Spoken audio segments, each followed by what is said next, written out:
Okay, why do the medieval and mythical movie characters shove plants into a wound for a quick fix? I couldn't think of a medieval or mythical movie in which they do that, but I'm sure they do because I'm not up there on my medieval or mythical movies. Lord of the Rings. Do they do that in Lord of the Rings?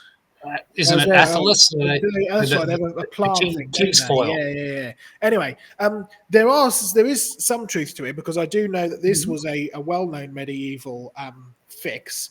If we hold that up, I don't know if you can just about see what that is. Well done if you've got it. This is actually a dried up puffball fungus.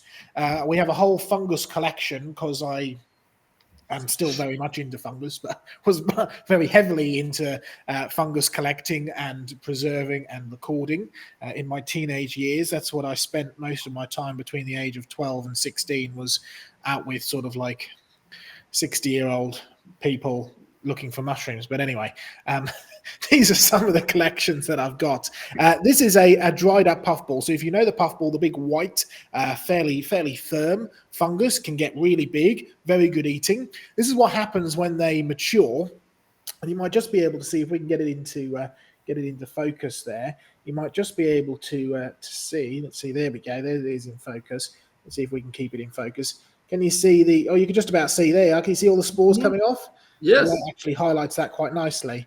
There we go. Those are all the spores. So it's very, very light. It feels like a very light sponge. And as the wind sort of blows it around, it distributes all of its spores. So that's how it does its spore dispersal. However, these were well known in medieval times. If you were a farrier or a squire who looked after the horses of the knights, or even just a general soldier, you would often keep these in your pouch, one of these. Why?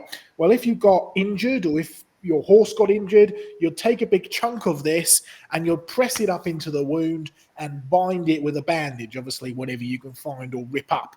And they did this because this will actually help it to heal. And it does two specific things, which we found out in modern times what it does. The first one is it is antiseptic. So the spores and the material is actually antiseptic. They are, as most fungus is, they are antibacterial. You think of like penicillin, right, which is the original antibiotic. It's a fungus. You'll find that lots of fungus are actually antibacterial and antiseptic in that way.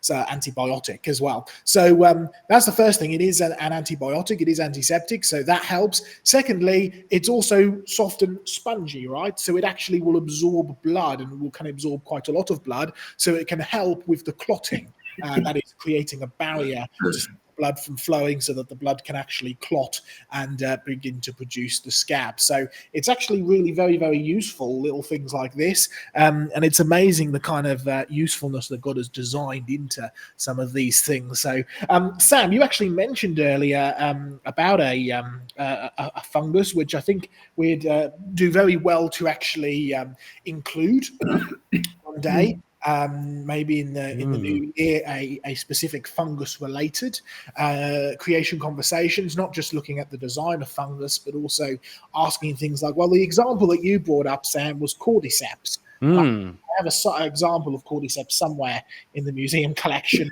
So what does that do, Sam? So a cordyceps is essentially it can be otherwise better known as more commonly the zombie ant fungus. So the idea of the fungus is it infiltrates the ant's body either through the skin or through ingesting, and then the fungus will actually grow through the nervous system and grow through the brain and control the ant to get it to where it needs to go, and basically it becomes like a zombie.